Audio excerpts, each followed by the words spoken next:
Om Sairam, Sai Satcharithra chapter 20. Topic: Das Ganu's problem solved by Kaka's maid. In this chapter, Hemant Pant describes how Das Ganu's problem was solved by Kaka Sahib Dikshit's maid. Preliminary: Saib was originally formless. He assumed a form for the sake of his devotees with the help of the actress Maya. He played the part of the lead actor in the big drama of the universe. Let us remember and visualize Sri Sai.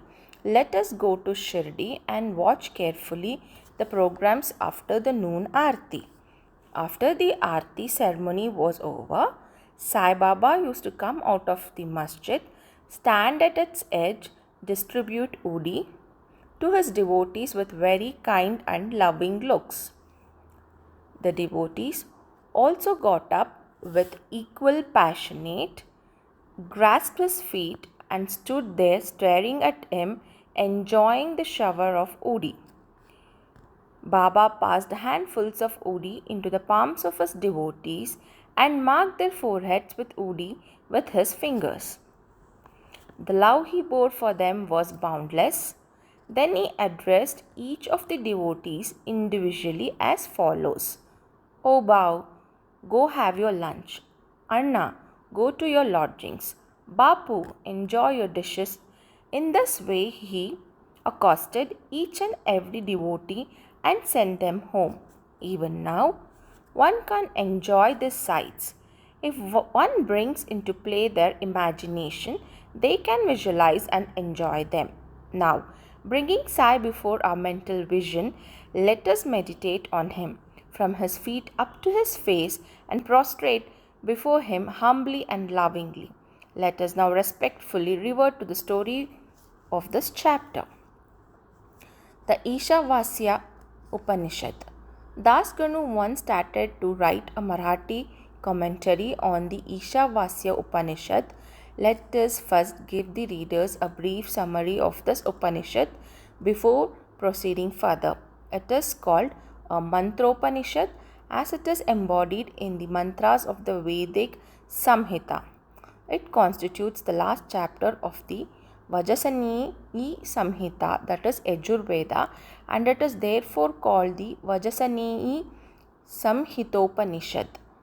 Since it is embodied in Vedic Samhitas, it is regarded as superior to all the Upanishads which occur in the Brahmanas and Aranyakas, explanatory treatises on mantra and rituals. Other Upanishads are considered to be the commentaries on the truths mentioned briefly in the Ishavyasa Upanishad.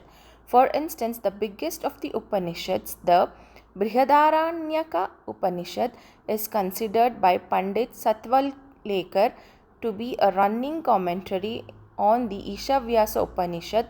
Professor R.D. Ranade says, the Ishopanishad is quite a small Upanishad and yet it contains many hints which shows an extraordinarily piercing insight. Within the short compass of 18 verses, it gives a valuable mystical description of the Atman, a description of the ideal sage who stands unruffled in the midst of temptation and sorrow, and the adumbration of the doctrine of karmas, yoga as later formulated. And finally, a reconciliation of the claims of knowledge and work. The most valuable ideas that lie at the root of the Upanishad are that of a logical synthesis between the two opposites of knowledge and work, which are both required according to the Upanishad. Page 24 of the Constructive Survey of the Upanishad Philosophy. In other place, he says that the poetry of the Ishopanishad is a co-mixture of moral, mystical and metaphysical.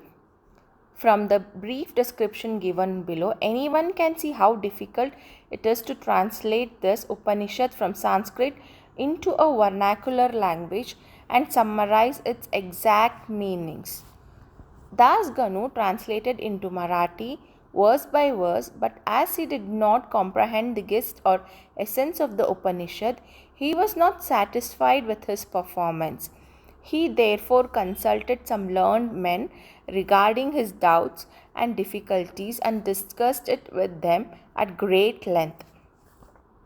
They did not solve his doubts, and nor did they give him any rational and satisfactory explanation. So Dasganu was a little restless about this matter. The Sadguru is the only one competent and qualified to explain. As we have seen, the Upanishad is the quintessence of the Vedas. It is the science of self-realization. It is the weapon which can rend asunder the bondage of life and death and set us free. Therefore, Dasganu thought that only he who has himself attained self-realization could give him the true interpretation of this Upanishad. When nobody could satisfy Dasganu, he resolved to consult Sai Baba about this. When he got an opportunity to go to Shirdi, he saw Sai Baba prostrated before him and mentioned his difficulties about the Ishavasya Upanishad and requested Baba to give him the correct solution. Sai Baba blessed him and said, "You need not be anxious, as there will be no difficulty in this matter. Kaka Sahib Dikshit maid will solve your doubts at Wild Pale in the Mumbai on your way home." The people who were there heard this and thought that Baba was probably joking and said, "How could an illiterate maid solve difficulties of this nature?" But Dasganu thought otherwise. He was sure that whatever Baba said must come true, as Baba's word was the decree of Brahma, the Almighty.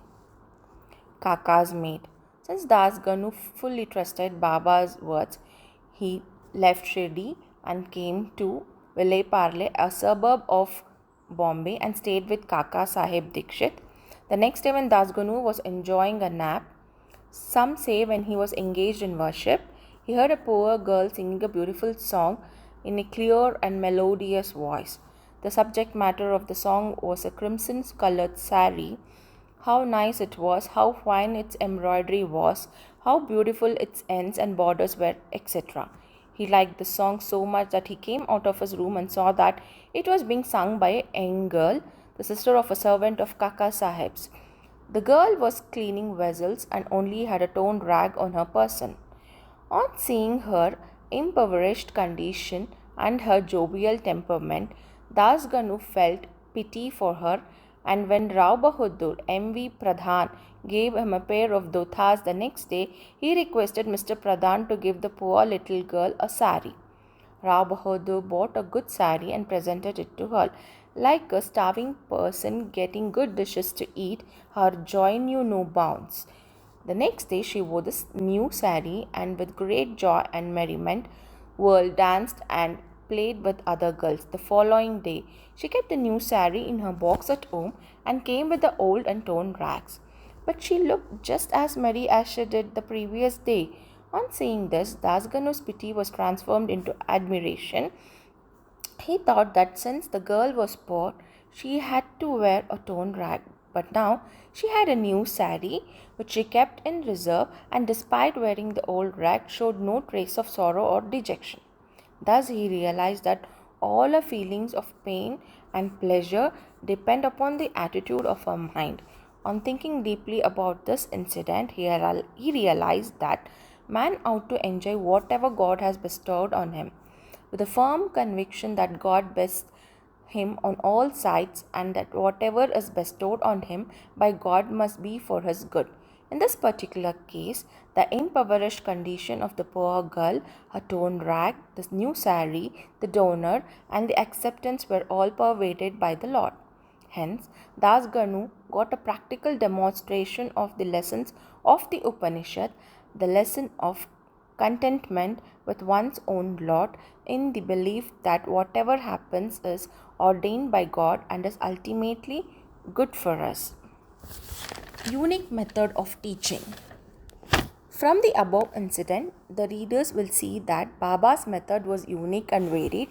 Though Baba never left Shirdi, he sent some to Machindaragad, Kolhapur or Sholapur to practice sadhanas. To some he appeared in his usual form, while to others he appeared when they were awake or dreaming and satisfied their desires. It is impossible to describe all the methods that Baba used in imparting instruction to his devotees. In this particular case, he sent Das Ganu to Vile Parle, where he solved Das Ganu's problem through the maid sister.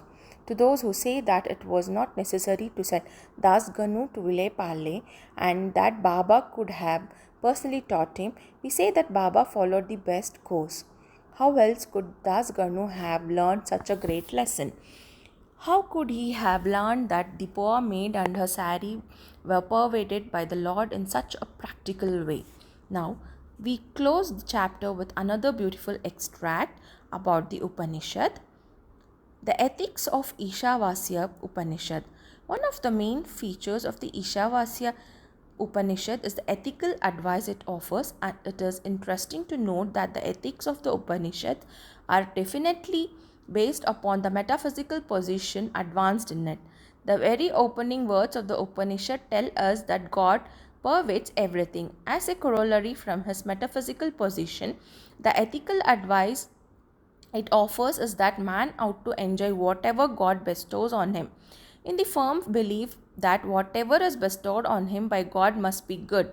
It follows naturally that the Upanishad should forbid us from coveting another man's property. In fact, we are fittingly taught here a lesson of contentment with one's own lot, in the belief that whatever happens is divinely ordained and it is hence good for us. Another moral lesson is that man must spend his lifetime always performing actions, especially the karmas enjoined in the Shastras, with a mood of resignation to his will. Inactivity, according to this Upanishad, would be the canker of the soul. It is only when a man spends his lifetime in doing actions in this manner that he can hope to attain the ideal of Naishakarmya. Finally, the text goes on to say that a man who sees all beings in the self sees the self as existing in all beings, and for whom everything that exists has become the self can never suffer infatuation. What ground would such a man have for grief? Anger, infatuation, and grief verily proceed from out our not being able to see the Atma in all things. But a man who realizes the oneness of all things, for whom everything has become the self, must ipso facto cease to be affected by the common foibles of humanity. End of chapter 20. Om Sai Ram.